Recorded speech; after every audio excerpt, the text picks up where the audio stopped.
stand. I don't know where my other stand is, so we're gonna just go with it. We're gonna go with it. I'm waiting for a few people to get into chat, and we'll talk about it. I just got showered. I'm getting ready for bed, and I decided to get a latte. I'm out of milk though. I just used the last bit of my milk. I've been drinking the crap out of this stuff. I don't know if that machine is a good thing or a bad thing. I don't know if I'm getting sleep. It's nice to see you guys. We're coming bedside. I could have went on TikTok and did this live, but I haven't been live here with you guys today. And so we've gone over quite a bit, and I've made, hey guys, hi Donna, Hindsight, it's nice to see you. It's great to have you guys here. Let me see what my chat, let me get live chat. Is that all? There we go, all messages. How do I do all, keep the messages? Hey Robin, Misty, it's nice to see you. Linda, I see you up there. All right, so it's nice to see you guys. We're going to be kind of, hey Sonia, Nina, aw, hey guys. It's great seeing you. We're not going to be too awfully long. We're just going to have a couple of conversations because I actually need some help with something. So many of you guys know, we've been kind of maintaining our focus really on Sebastian Rogers. We've been really keeping our focus on the case at hand. We're really trying very hard just to remove some stuff and have conversations about the case and the facts of the case, because there's a lot of things that have, hey Ren, it's nice to see you, love. And for all those that are saying hi that I'm missing whenever I'm live and not with the videos, I'm not chatting in chat, so I miss a lot of you. Judy, I see Bookworm in here. It's nice to see you all. So if I miss you, please forgive me. Hey, Sweet Misery, it's nice to see you, my love. Joyce, good evening. Lisa, good evening to you as well. It's nice seeing everybody here. So let's just go over a few things because hey, be inspirational. It's nice to see you. Because when people come across these videos, they need to know what we're talking about, who we're talking about. They see the thumbnail, they're interested. So we're talking about a 15-year-old autistic boy. His name's Sebastian Rogers. And according to his mother, he went to bed around 9 p.m. the night before. And when she woke up at 6 a.m. to pick him up, or excuse me, not pick him up, to wake him up for school, he was gone. And he hasn't been heard or seen again. So what happened? According to his mother, she believes that he just walked out the house, pushed a button and locked the front door, that's how he left. That's what happened. She's never seen him again. They're saying that if we remove all the craziness, all of us YouTubers and all of us crazy people out here, right? If we just remove all of us, remove the noise, then it's just a simple child walking off and a simple runaway child. And the best part about it, according to Chris Proudfoot, is that he did not leave any evidence behind of where he went. A 15-year-old autistic boy that's medically needy, that has a lot of disabilities, is so equipped and with the wherewithal to not only run away from home with absolutely nothing, but to leave all of his favorite possessions behind, including the shoes that he would never leave home without because he puts shoes on his feet. And so we've been talking a lot whether we believe that this child walked out of the house. It is my belief that there is no evidence whatsoever supporting that he left that house willingly. None. The parents, since this story came out, they said he walked out the door. She doesn't know why he walked out the door. We assumed that she must have had a reason to say that. Whether he's done it before in the past, whether he threatened her, this was up front. We didn't know why he walked out the door, just that he walked out the door. But when she was pressed on why she thought he walked out the door, and when Chris was pressed on why he thought he walked out the door, it was simply because There was no other way he could have left. The house was locked up. The windows were closed and locked. There's no other way for this child to have left the home, or is there? Because any other speculation that they would do would imply foul play, right? If he didn't walk out that door, everything else would imply foul play, wouldn't it? Because he went to bed in his bed that night before. So if he's not in his bed in the morning and there was no forced entry into the house, and like Chris says, there's nobody that has the combo but them. So how in the world did this child walk out of the house with sensory issues, allergy, and a need to cover his feet? Now, we had another thing come up and I almost forgot it. And so I went back into my videos and into my photos to see if I could find it. And I remember seeing it. But I thought it was the one with the picture with the dogs. And I have the original photo of Sebastian in the car with the two dogs. But remember the whole conversation about the breastplate? Do you guys remember that?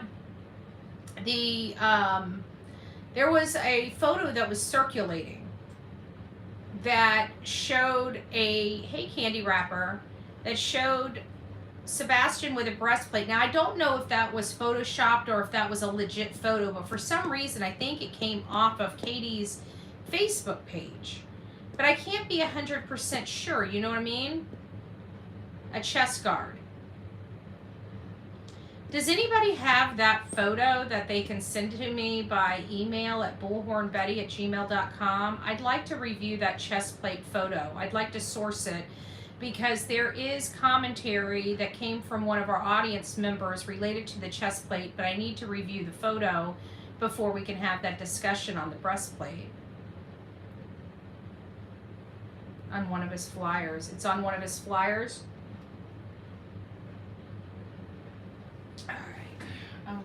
Okay. So, good evening, Guidance, by the way. I just saw Guidance pop in here. She like pops in here and says, oh, by the way, here, bloop. Pop in, pop out. Is she here? Is she gone? Thank you, Sonia. We also have a Justice for Sebastian Facebook group. If you guys would like to go over there and get involved with that group and post all of your questions, post all of the articles and stuff like that. We're building that Justice for Sebastian Facebook group to help, you know, aid in getting some tips and leads and stuff like that, or just some other information, other topics of conversation that we can talk about, you know. A lot of the stuff that we talk about are things that you guys send me, laugh out loud, in the store running for ice cream. Hey, wait a minute. You're close enough to me. Drop me off some ice cream. Wait. Guidance. I'm about to throw a temper tantrum. I'm throwing a tantrum. You know what? I'm going to be worse than your two twins. She said ice cream. She's not allowed to have ice cream. Hey, Rapper. How are you doing, love bug? Guidance? Guidance! I know you're in here. I know you hear me.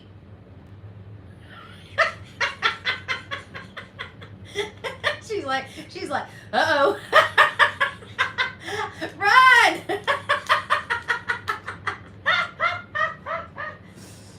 Oh, good heavens, good heavens. Thank you, Sweet Misery. Don't forget to go out and thumb this live up. This is kind of an informal live recapping. I'll send some ice cream cake. There we go. I'll take some ice cream cake. Let me stuff my face. I need some guys, don't be talking about ice cream. I'm grounded at home. Laugh out loud. It's for my twins' busted lip. Do I need to get a busted lip to have ice cream service? Can somebody punch me in the face, please? I know I got a lot of people that's willing to do it. Any takers? Any takers? Apparently that's how you get ice cream from Guidance. Can somebody bust my lip, please? Can Can I email that picture to VAP? Yes, please. Michelle, please. Yes. bullhornbetty@gmail.com. I'll be looking for it. I wanted to see that breastplate. And then we'll get over to a different topic. I try to go through my pictures, but you know what? Covering this case and doing as many videos as we've done with a lot of all the back stuff and the green screens and stuff like that, I've got so many photos. It's just, if I'm pretty sure I have it, but if I do, it's just being drowned out by all the other, you know, photos that are in my roll. Watch the interview with Nancy Grace with haha over in the night. Caught something at around 5:55. I heard Mom. I don't know what that means. Joyce, I'm confused. We can all have differences in opinions. Please be respectful. I don't see anybody being disrespectful in chat, but that doesn't necessarily mean anything. So hopefully everybody is being courteous. We only really have one rule of the chat. It's don't be a dick. And on Sundays, it's don't be a Richard. And when Sonia's in the chat, it's don't be a Richard. So I already said something bad. Sonia's in the chat. So for all the people like Sonia, don't be a Richard. For all the people like me, don't be a dick. Okay, now that we covered all of our bases, I think we're good to go. I don't know. So anyways, we'll go ahead. Oh, whoa. Hold on. Oh, I didn't see the picture come in. But here's what's going on with the whole breastplate thing. And this is why I'm bringing it up, because it's one of those things that make you go, because we are going down the avenue of, I don't believe that Sebastian walked out of the home. You know, I don't believe that he willingly walked out of the home. Obviously, he's not in the home anymore. Okay, so obviously he left the home. I just personally don't think he willingly left. The shoes are there. We know he put his shoes on. I think that was a major foul. You know, a lot of people are holding up, you know, Katie asking, was he wearing shoes when that kid? Listen, that can all be, like, somebody that's followed true crime would know to say all these things. So, you know, this idea that these people can't manipulate the situation is untrue. Is there any evidence that they are? Of course not. But we do have our sneaky suspicion, and that's where I am working in. I'm working in their behaviors. Their behaviors is not conduct of parents that are missing a child. Their conduct is atrocious. So as part of this road and path and journey we're going down, we're challenging literally everything. Everything that the Proudfoot says, we're challenging. We're looking in deep. Is there a possibility of this? Could we reasonably believe that these things happen? So the very first thing, what is the very first thing we need to reason to believe that happened? And that's him walking out the door. Okay, so he walked out the door. What evidence supports that he walks out the door? And what evidence supports that he won't walk out the door, right? The pros and the cons. And when you list the pros and the cons, which I challenge everybody in this case to please do, get yourself a piece of paper kind of like this, draw a line down the side of it, put your pros and your cons on it for him walking out the door. You will see there is like two things that could remotely be a possibility of him walking out the door, and a whole laundry list on the other side of why he would never walk out that door. You know, you can't make that's fact. So when we're there, now we come down to, okay, he left with a pair of pants and a shirt and his glasses in 30-degree weather. Not freaking out because, you know, he willingly left. Did his breastplate provide him comfort? Was he still using his breastplate? Did his breastplate go with him, or is his breastplate at the house? So those are the questions I have if we have the breastplate, and I haven't seen any photos come in yet with the breastplate. So that's the reason why I wanted to see the breastplate, so I could show everybody what we are referring to. But this was the comment we got from one of our subs. I just thought of something. I do not know the answer. Maybe you could ask your audience about it. Sebastian wore a breastplate, right? I've seen it in photos of him while in vehicles. Do children who wear breastplates wear them to bed? Would Sebastian leave without his breastplate? I'm wondering if the breastplate gave Sebastian a sense of calm and protection. Either way, is the breastplate at home with his shoes? This could be a nothing burger, but I just thought about it. It's a valid point. It's a valid point. Let me go up here and read some of your comments. Betty, it sounds like a baby monitor and a young man. I heard that, but I'm so skeptical of audios and videos. If I can't find out, if they don't come direct from something, I'll have to listen to it. But if there's multiple people on a live, it could be coming in from any of those audios, from anybody's microphone. So I always like to listen and try to see where it's coming from, if it's just them. Like there was one that was on Nancy Grace or something like that, and it said something in the back, and it sounded like the producer, like a producer of some sort, to be honest with you, when I heard it. But a mod chat, okay, let me see.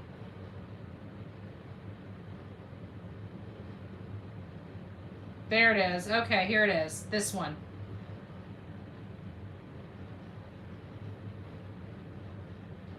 See it?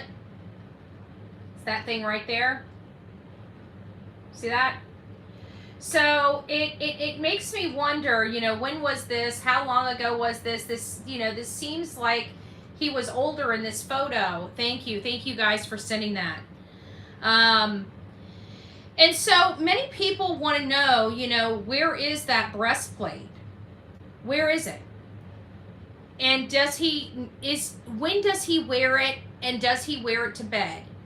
Did he take it with him? Because this is just another thing that he didn't take with him. The one thing that I think that's been drilled into my mind at this point from audience members that have autistic children, as well as hearing the stories that we've been hearing with Seth and Chris and Katie.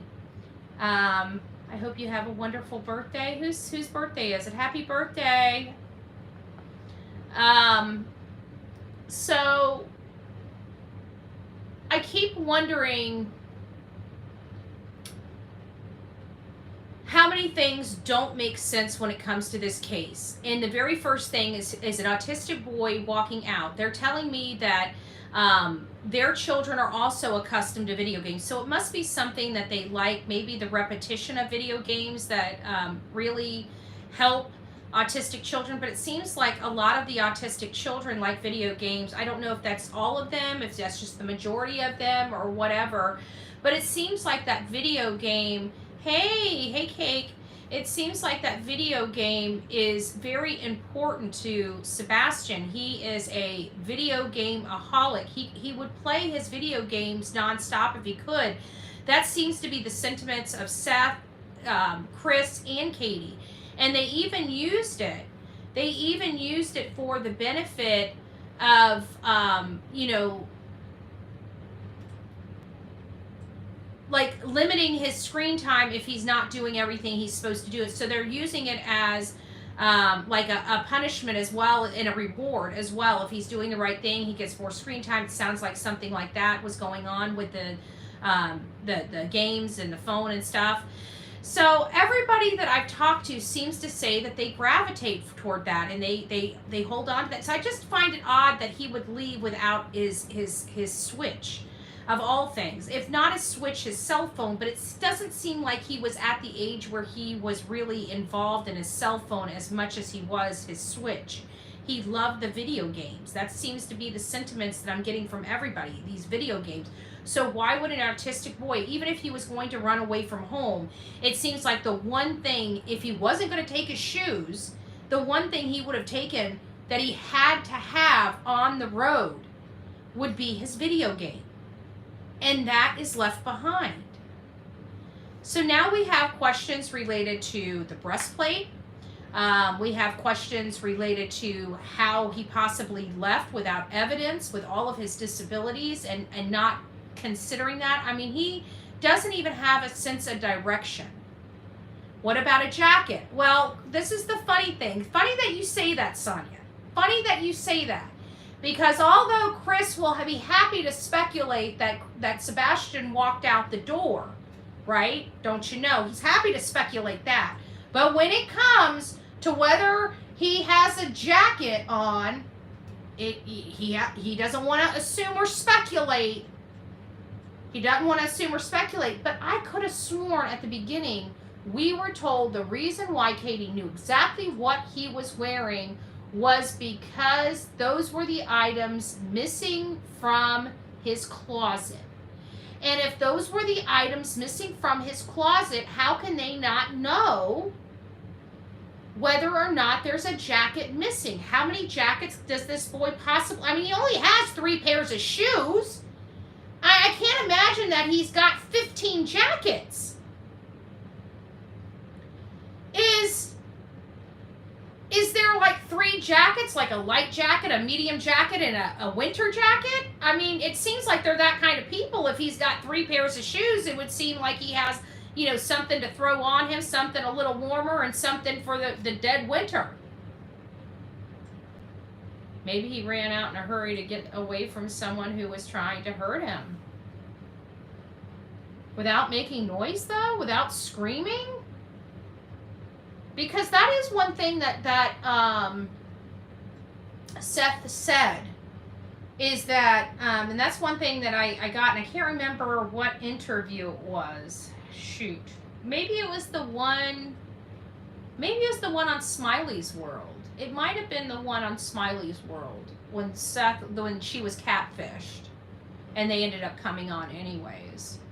But he sat there and said, it may not have been, it might have been the Pascal show. It might have been the Pascal show. It might have been Pascal. But he said something to the effect that Sebastian was very overly protective of his mother and his father. And we know that it appears that Chris and Katie had a lot of disagreements, whether verbal disagreement, physical disagreements. I'm unsure, you know, what type of disagreements they did have or to what level.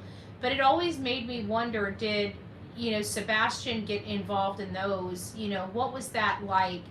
But it seems like, from what we hear, it's not out of the realm to think that Sebastian would freak out. You know, if he didn't get his way, like if something wasn't on the menu or something like that. It seems like we had a lot of people have been talking about how much focus they put on food, snacks, you know, drinks. I wanted to give you guys a little bit of perspective, and this is just an outsider looking in, and somebody that's had this experience in my own family. And when I heard their behavior, it kind of brought me back to a situation or something like that, you know, related to food. People that talk about food, and, you know, nonstop and stuff like that.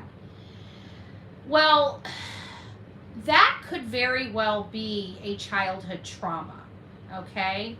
That very well could be a childhood trauma. For example, say a child that didn't have a lot of food growing up or went hungry a lot would be more inclined to, when they are a stable home, that they would hoard food, make sure that they have like a pantry filled with canned goods and never be without food, and always talking about food, because as a child they had to go without.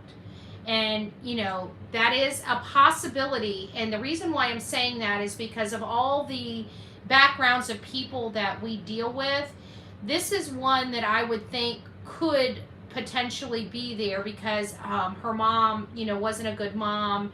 You know, it didn't seem like she took very good care of her daughter. You know, she harmed her daughter greatly, and it's sad. Betty Kay stated that Sebastian loves animals, but he's terrified of bugs. So more info that goes against Kay's claim that Sebastian chose to walk out on his own. Thank you, Misty. Thank you for that. Exactly. And that's exactly what I'm talking about, is that there is so much information that we're using their own, they're making my case for me. because they are talking about what they know, the here and now, not thinking about what they've said. So when they were talking on that channel, they were in a very relaxed, welcoming environment. Their guard was down and they could just open up about their home in a comfortable, safe environment. The problem is that they were speaking a lot because they weren't being challenged on anything, so they were able to speak more truth. And we found out a lot of things, like the dogs. The dog's not, Katie, if Chris wasn't there, the chances of the dogs being crated that night are slim to none because the dog slept in the bed with Katie. And the only reason why, in my opinion, she would be not telling the truth about that is if something happened in the house earlier where she had to crate the dogs, or she can't explain how Sebastian got out of the house without the dogs waking up Katie. So, you know, they're making these mistakes as they're talking, and they're, you know, and we're sourcing them back to other statements they made, and it's showing more deception. It's showing more problems with their story. It's showing a whole host of other stuff. A whole host. Hey, B. Betty. It's good to see you.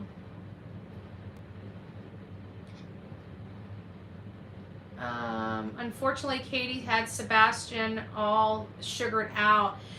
Yeah, Caroline, and that's another thing that we're, you know, a lot of people, there's a large segment. I'm not going to say they're the majority, but there is a large segment that believes this was all premeditated. You know, that the day out, visiting with all the friends, the colossal popcorn, you know, everybody thinks that Sebastian was overstimulated. And I kind of, you know what, I haven't had a chance to talk to Seth, so I don't know, you know, how he felt about that video that he saw of Katie and Sebastian walking out of the Texas Roadhouse. But, you know, he did talk about he didn't look as good as he was, you know, as happy as he would normally look, that he was accustomed to having when they just ate a dinner. So it made him, it was something that just seemed out of the ordinary, according to Seth at the time that he saw it. And I wonder, you know, a lot of people were asking, was Sebastian overstimulated that day? And, you know, we don't know what their normal weekend was to ascertain whether he was overstimulated, because, again, overstimulation varies from child to child and adult, you know, that suffers from autism, from person to person.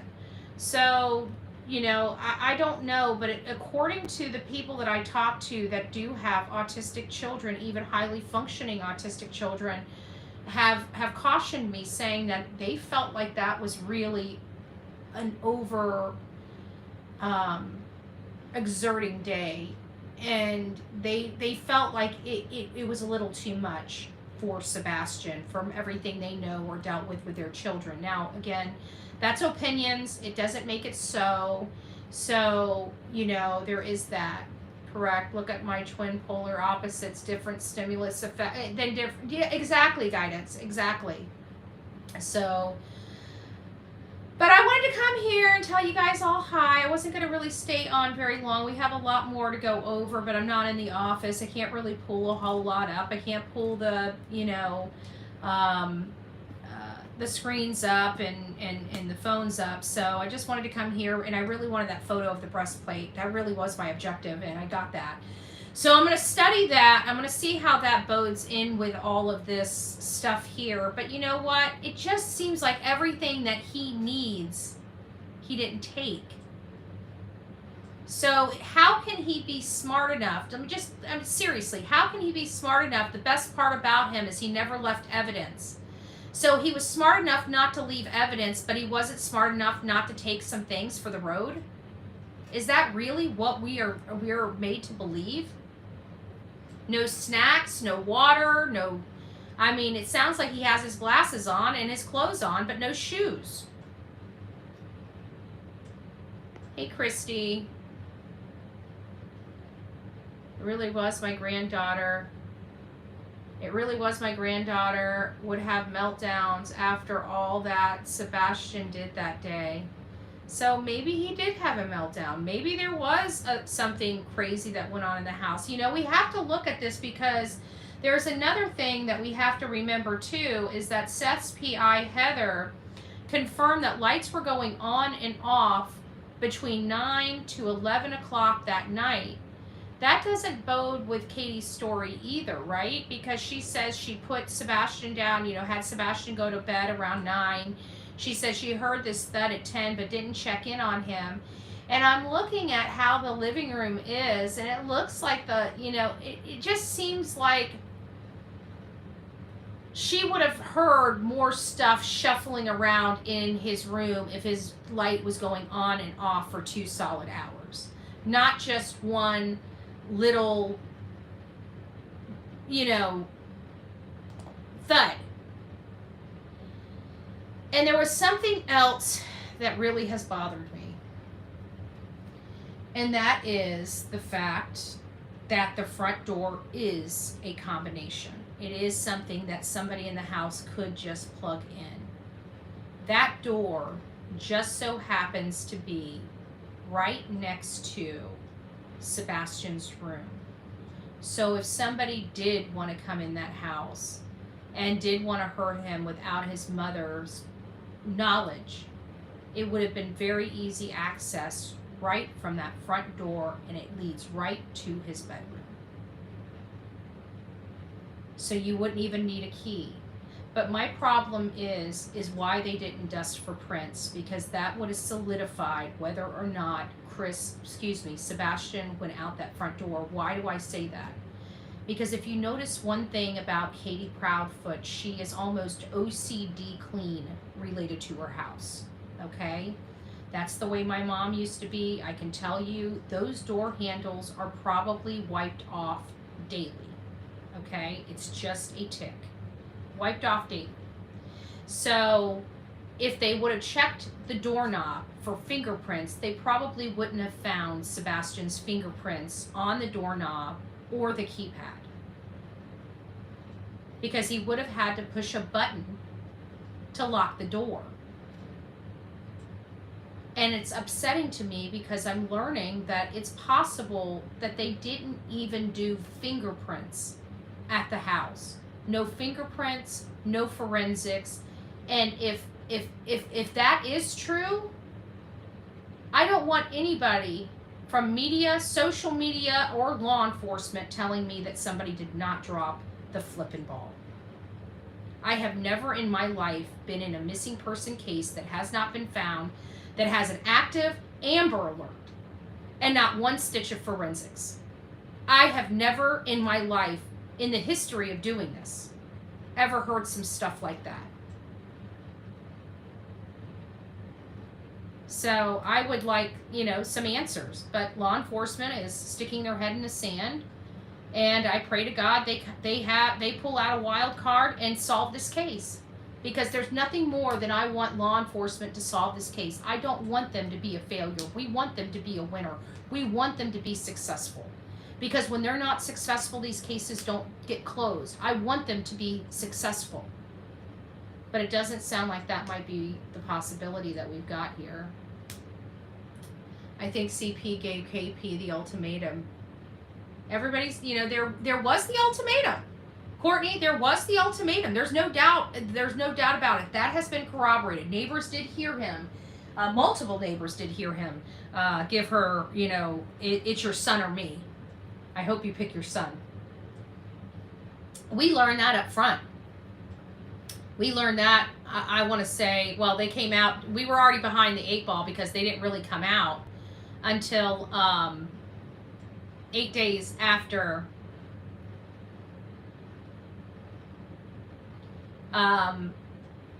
sorry, I was just reading something.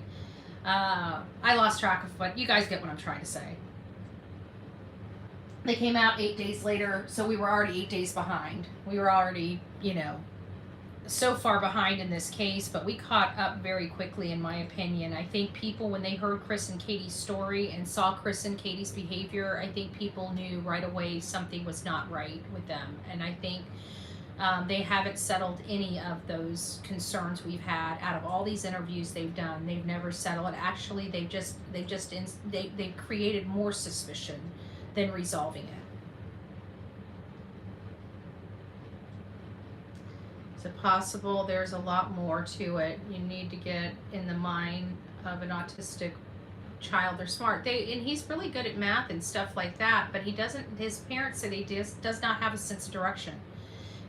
You know, they would know him better than anybody, whether he would have the capability of carrying this out, and none of them believe he does.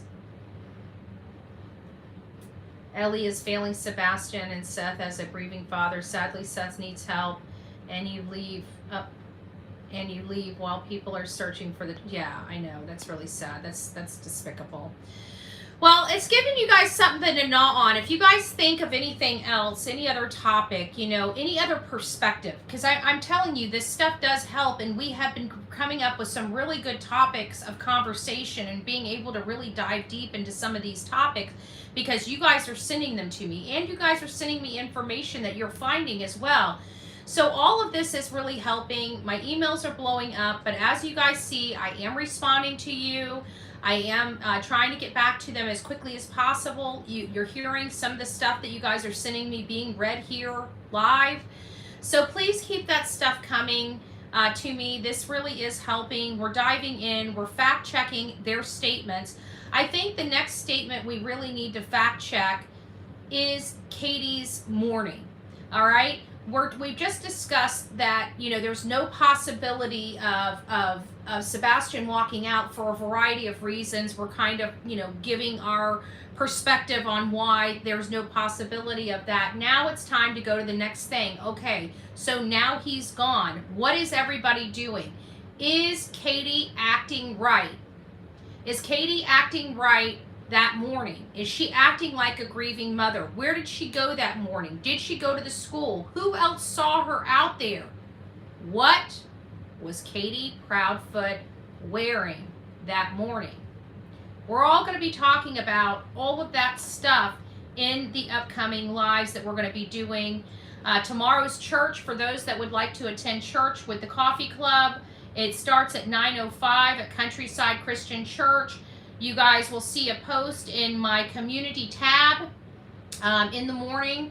If you guys would like to participate, if you guys are on Twitter, please look at Twitter. Go sub me up. I'm at Twitter, Bullhorn Betty. I drop a lot of videos there, a lot of information there, as well as the links to the church and stuff like that on my Twitter account. Don't forget to hit that up. We have a Facebook group, the True Crime with Bullhorn Betty. Please consider subbing up, guys. Put perspective out there. Write in these places. Post your stuff. Post your heart content. I'm pulling this stuff up. I'm reading this stuff. I'm trying to find and fact check everything. So I need help. The next morning, where did Katie go? That is what we're going to be discussing. I need everybody to bring their A game. It's probably going to be after church, but if we don't do a live after church, then we will be doing it first thing Monday morning for our Manic Monday. But we want to go down this realm. So now it's time to start going to step 2. I don't believe he walked out the house. Okay, so now Katie's got to play victim. Did she do it well that morning? We're going to start chatting about that. All right, guys, you take care. God bless each and every one of you. We'll see you tomorrow. Hopefully we'll see some of you guys at church with us. I really do hope you guys come over and spend your hour and 15 minutes with us. It really does kick off our week to a great start, being together and worshiping. But if it's not your cup of tea, we respect it and completely understand, and we just are happy to have you here learning about this case and learning about Sebastian Rogers. We're here trying to, you know, find answers and find locations. You know, we've still got a boy that we need to find. He's 15 years old. He's got medium to blonde hair, light brown to dark blonde hair, brown eyes, 5'5", 110 to 120 pounds. Last seen in Hendersonville, Tennessee, inside of his home, and he has never been seen after he went to bed. That is the facts. There's no evidence he walked out of his house, but his family is speculating that he did, but fails to speculate whether he took a jacket with him. Seems a little odd that they'll speculate for one, but not the other. Anyways, those are just a few of the problems that I have with this case, and we'll be talking about more of those problems I have with this case in upcoming episodes related to Sebastian Rogers. So good night, guys. God bless, and we'll see you soon.